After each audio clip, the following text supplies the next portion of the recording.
이어서 강원 뉴스입니다. 강릉 월화거리 야시장의 올해 방문객이 7월 말 기준으로 10만 명을 넘어섰습니다. 강릉시에 따르면 올해 개장 3년차를 맞은 월화거리 야시장의 경우 올해는 5월부터 문을 열어 7월 말 기준으로 3개월 만에 10만 3,400명이 다녀간 것으로 집계됐습니다.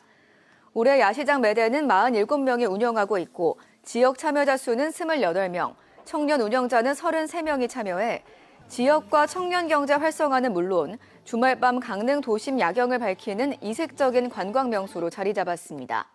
또 지난 7월 개장한 주문진 야시장도 누적 방문객 6,300여 명을 달성하며 지역 경제에 활력을 불어넣고 있습니다. 올해 상반기 속초 지역 생활 인구가 매달 평균 73만 명 이상을 기록한 것으로 나타났습니다. 속초시가 KT의 통신 데이터와 주민등록 인구를 활용해 분석한 자료에 따르면 속초 지역에 체류한 월별 인구는 5월과 6월 각각 87만 명과 82만 명이었고 3월과 4월은 각각 62만 명이었습니다. 체류 인구는 주민등록 여부와 무관하게 월 1회 이상 해당 지역에서 하루 3시간 이상 머문 내외국인을 말하는데 속초 지역에선 50대 방문객이 가장 많았습니다. 동해시가 시내버스 이용객 편의를 위해 냉난방 기능이 있는 스마트버스 승강장을 확충합니다. 동해시는 효가사거리와 동해역 등 주요 거점 11곳에 냉난방과 버스 정보 안내기 등 편의시설을 갖춘 스마트버스 승강장을 운영하고 있으며 주거단지인 대동아파트 앞에도 공사를 진행해 9월 중 설치할 방침입니다. 스마트 승강장 외에도 노후된 지붕형 승강장을 교체하는 사업도 연중 진행할 방침입니다. 고성군이 2025 소멸위기 대응 문화적 지역 활성화 아트케이션 고성의 참여자를 모집합니다. 아트케이션 고성 사업은 예술로 고성 살기와 사는 게 예술 아트케이션 페스타 2개 프로그램으로 구성되며 선발된 청년 예술인들이 명파마을에서 42일 동안 머물며 로컬 자원을 탐색해 예술 창작 활동을 수행할 수 있도록 지원합니다. 모집 대상은 45세 이하의 예술가 7명과 문화기획자 1명으로 이달 27일까지 접수받아 다음 달 5일 최종 선발자를 발표할 계획입니다. 지난 16일 오전 10시 30분쯤 양양 남해리 앞바다에 돌고래가 나타나 다이버를 따라다니며 유영하는 모습이 카메라에 포착됐습니다.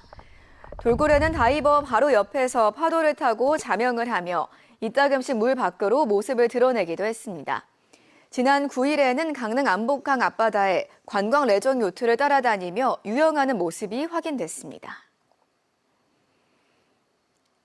고성 통일 전망대에 추진되는 DMZ 생태 관찰 전망대 조성 사업이 각종 행정 절차를 모두 마치고 올해 연말 준공됩니다.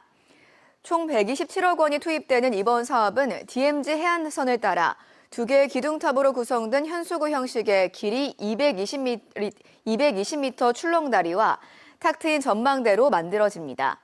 고성군은 통일 전망대 출렁다리에서 DMZ 박물관까지 약 7.5km 구간을 잇는 관광 네트워크 구축을 위한 기본 계획도 준비하고 있습니다. 양양군이 올해도 문어 서식 산란장 조성 사업을 추진합니다. 올해는 현남면 남해일리 연안해역을 대상지로 선정하고 총 사업비 2억 원을 들여 시스템형 인공어초 20기를 설치할 계획입니다. 양양군은 지난 2015년부터 문어 서식 산란장 조성 사업을 추진해 지난해까지 남해 1리, 광진리, 인구리 등 연안해역의 문어 서식 산란장 조성을 마쳤습니다. 정선 장학회가 오는 29일까지 하반기 장학금 신청을 접수받습니다.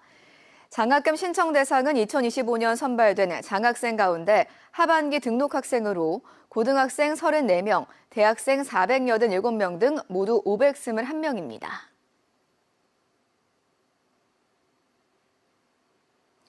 이상으로 강원 뉴스 마칩니다. 시청해주신 여러분 고맙습니다.